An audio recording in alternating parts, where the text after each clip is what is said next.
Bonjour everyone, Pantoufleee here today for a new and amazing replay. This one is brought to you by Phildad that genuinely gave me that replay for me to be able to use it. And all I can tell you is that it's the best game you're ever gonna see with the Kranwagen, simply because it's the top 1 world record of all time. And trust me, just for the number of damage our friend is about to do, it's definitely worth watching. So first thing first, let's talk about the tank he's playing, aka the Kranwagen.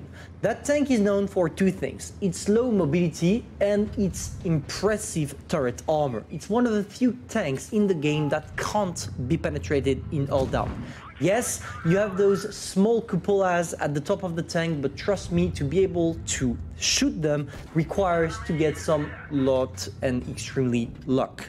It's not gonna happen at the moment, and our friend is running the battlefield. What you want to do with the Kranwagen, it's simple. You stay in all down, you show your turret to your opponents, and as you have an auto reloading mechanism and not an auto loader, you can shoot pretty much every 10 seconds. The main thing about the Kranwagen is possibly its lack of DPM, which makes this game you're about to see more than interesting, because yeah, he's gonna do a tremendously high number of damage knowing that its DPM is pretty poor, because if I'm not mistaken, with the Kranwagen you don't even have something like 2k. I think you're below 2k. I should check, I did not check before doing the video, but all I can tell you is that out of all the heavies, this one has the worst DPM. So what he's doing right now, he's holding the line. If you take a look at the matchmaking right now, and I'm just gonna take a quick break, you see that the T10 is completely alone because all the enemies decided to drop on the beach side.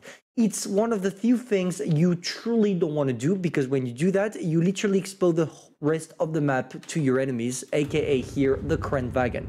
As we have the Sheridan and the FV at the bottom of the map, we as the Kranwagen can do pretty much everything we want. So what we're doing right now is waiting for the whole reload, and it seems like our friend Philda is playing his tank like a traditional autoloader, because all the time he's waiting for the complete reload before shooting his shots. There we go, he's going in, he knows he's probably going to take the shot from the E100, and yes, this time it goes in, because yes, you might have a tremendously good turret armor, but when it comes to the rest, you can still be penetrated, like it was the case with the E100. So there we go, our friend is sneaking some shots, 4k damage already, and it's impressive because he's standing at 4k damage and not a single tank on the opposite side of the enemies died yet. Yes, there is WT Auf Panzer IV, but beside that, it's really impressive to see how his teammates are completely useless at dealing damage.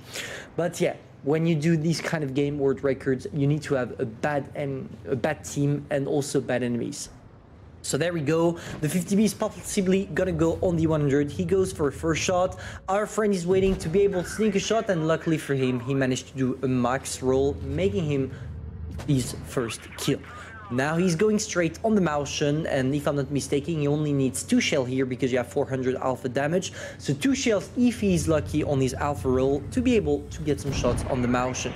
So there we go, the first shot goes in, and yes, it's a really good roll. He only has to wait for 5 seconds to kill the Mauschen. And this is what's gonna happen, because here there is nothing really hard. I mean, the Mauschen is not moving, and oh boy, just take a look at that. Philda was lucky for the first shot, but definitely not lucky for the second one. Luckily for him, the Mauschen failed completely his shot, allowing him with a heat shell to snap that guy back to the graveyard.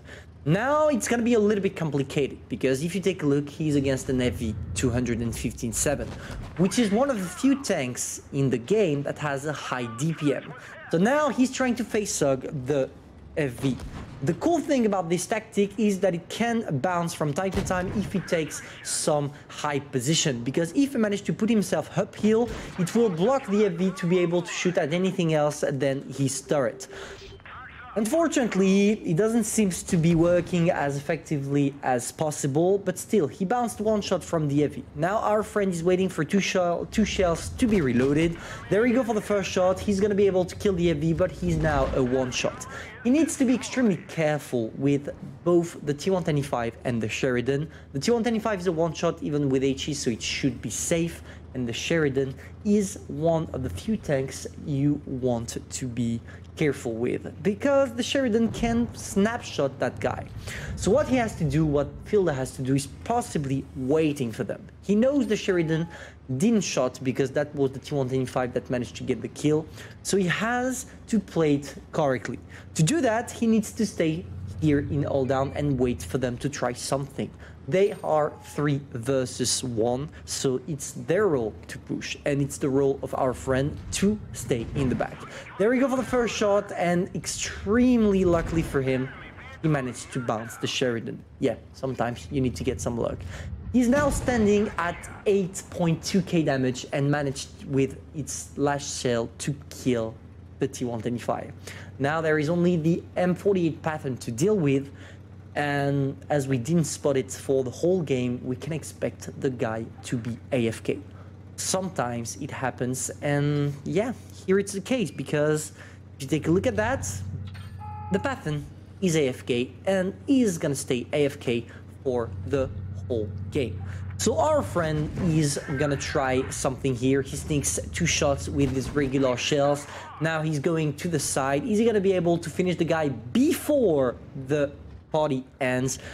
Normally yes, because you have the DPM, so it shouldn't be too much of a struggle. He's gonna reload his whole clip, and that's pretty much how you do 10k damage, because right now, yeah, with an AFK pattern, this is the kind of things you can do. So luckily for him, he managed to do 10k damage because the enemy was AFK, but regardless, he still did 8.2k damage without any AFK by playing well and having some juicy luck.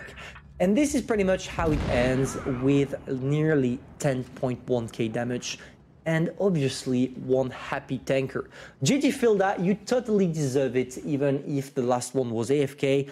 You didn't do that much of a mistake, to be fair. It was a really good game, you played well, and we know, or judging by your replay, it seems like you know how to play your tank correctly. Obviously, ace tanker, that was totally logic. Full medal because of the 6th kill. High caliber, deal the most damage in a battle. Yeah, I think you deal the most battle out of all the Kranwagen player. And when it comes to the experience, guys, nearly 2.2k. This is quite a lot regarding the experience all the others from his team got. So yeah, truly an amazing replay. Thank you for sharing it with me, Filda, and hopefully you will be able to do even more the next time you're going to play your Kranwagen. If you enjoyed, feel free to subscribe, like, and share, and I'm going to see you soon for a new video. Bye.